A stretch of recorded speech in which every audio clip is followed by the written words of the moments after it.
Welcome back, everybody, to the Deep Dive. Today we are diving into personal growth advice. Okay. But not your typical self-help stuff. This is coming from, well, how do I describe it? An interesting source. Interesting. It's a short audio clip. Someone sent it to me called changes.mp3. Okay. Now, this clip, it's a little rough around the edges. Right. But it's got some, well, pretty interesting advice in there. I'm intrigued. Yeah, let's see what we can get out of it. Let's see if there's any nuggets of wisdom in there. All right, so right out of the gate, this changes.mp3, it really emphasizes self-assurance. Cool. Like right away. Right. And it's pretty upfront about it. Okay. With lines like, don't apologize, teach people how to treat you, and even command respect. Whoa. Bold. Yeah, pretty bold. What do you think about that kind of approach? I mean, I think self-respect is important, of course, and boundaries, too. But I'm not sure I agree with everything in there. Right. I think it depends on how you interpret it.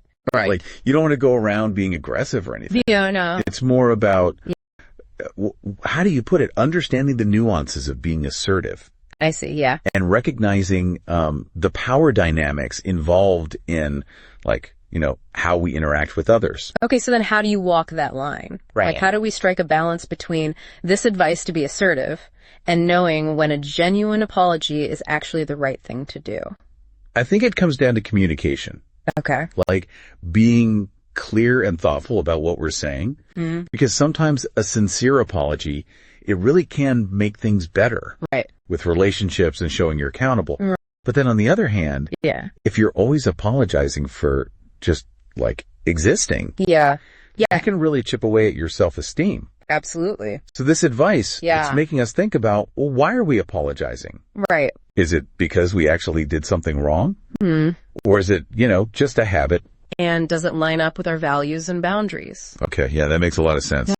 Really being intentional with our words, basically. Exactly. And actions. Now, another thing that really stood out to me, and maybe this is just me. Okay. This whole thing about being on time. Ah, punctuality. Yeah. Changes.mp3 is all about always being on time. Or even early. Why do you think that's always considered such a pillar of success? Yeah, good question. You know, I think punctuality, it goes beyond just managing your own time. Right. It's really about showing respect for the other person's time. Yeah. Which is super important for building trust and strong relationships.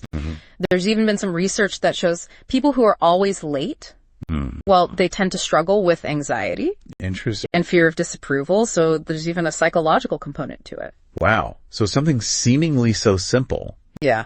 It actually ties into some deeper patterns. You got it.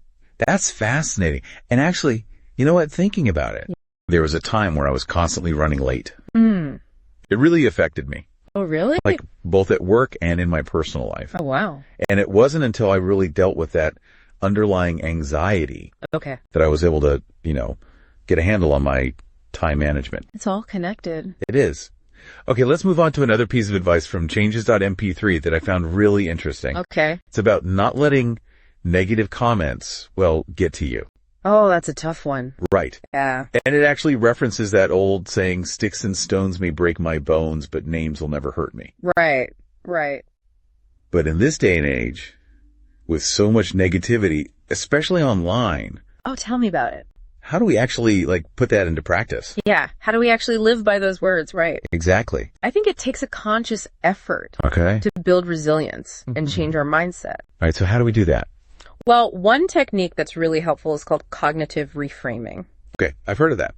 Yeah. So basically when you're hit with a negative comment, instead of just accepting it, you kind of step back and challenge it. Yeah. Is it really true? I see. And even if there's a grain of truth to it, you get to choose how you want to see it. So you're not letting it define. It's just one perspective among many. That makes a lot of sense. So it's about taking back control. Exactly. And deciding what we let affect us. You got it. Very cool. Okay, last thing from changes.mp3 I wanted to touch on. Right. Is this advice about intelligence? Okay. It basically says, don't make others feel inferior just because you think you're smarter. Right. Which really makes me think about the whole concept of multiple intelligences, you know. Absolutely. That's a key point here. psychologist Howard Gardner. He came up with this theory that intelligence, well, it comes in lots of different forms. Oh, yeah. I remember learning about that. Right. So you've got your linguistic intelligence, your logical, mathematical, musical, spatial, bodily, kinesthetic. Right. Interpersonal, intrapersonal, even naturalistic. Wow. So many. Yeah. And recognizing all these different types of intelligence, it helps us be more respectful of everybody's strengths. And it encourages collaboration, too. Yeah, because everyone has their own unique talents. Exactly. And that really ties back into that overarching theme of respect. Totally. Which seems to be the common thread throughout this, well, kind of unusual guide to personal growth. Yeah. Changes Got MP3. It's definitely not your typical self-help thing. No. But it does offer some good insights about, like we've been talking about, self-respect, clear communication, taking responsibility for yourself, being resilient. Right. And most importantly, treating others with respect. This has been a great deep dive. I'm glad we took the time to unpack all that. Me too. It's always interesting to look at these unconventional sources. Yeah. And as we wrap up here, I want to leave you all with a question to think about. Right. What really resonated with you from changes.mp3? And how can you apply that this week? Good one. Keep diving deeper, everyone.